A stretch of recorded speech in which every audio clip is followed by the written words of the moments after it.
कुछ बुजुर्ग दोस्त एक पार्क में बैठे हुए थे। वहां बातों बातों में रोटी की बात निकल गई।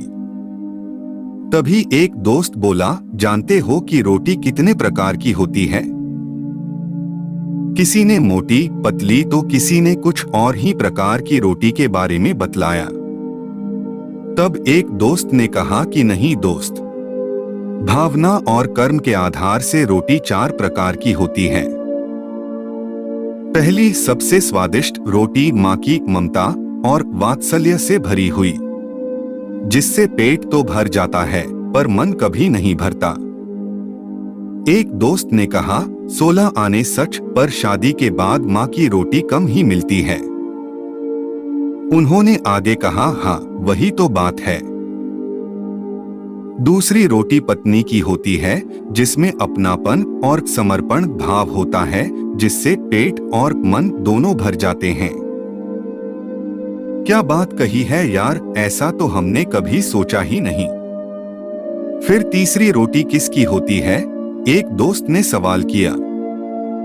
तीसरी रोटी हर्ष बहू की होती है, जिसमें सिर्फ कर्तव्य का भाव होता है, जो कुछ कुछ स्वाद भी देती है और पेट भी भर देती है और वृद्धाश्रम की परेशानियों से भी बचाती है। थोड़ी देर के लिए वहां चुप्पी छा गई।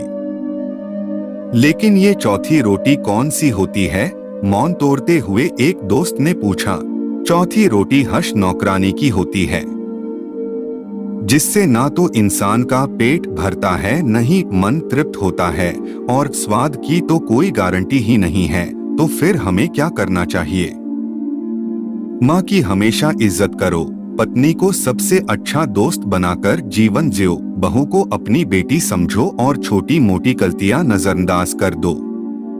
बहू खुश रहेगी तो बेटा भी आपका ध्यान रखेगा।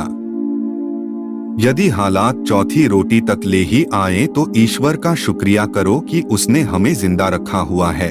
अब स्वाद पर ध्यान मत दो, केवल जीने के लिए बहुत कम खाओ ताकि आराम से बुढ़ापा कट जाए, और सोचो कि वाकई हम कितने खुशकिस्मत हैं।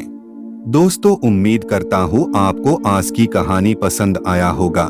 पसंद आया हो तो लाइक, शेयर और बीएम स्टोरी टीवी चैनल को सब्सक्राइब करना ना भूले। धन्यवाद।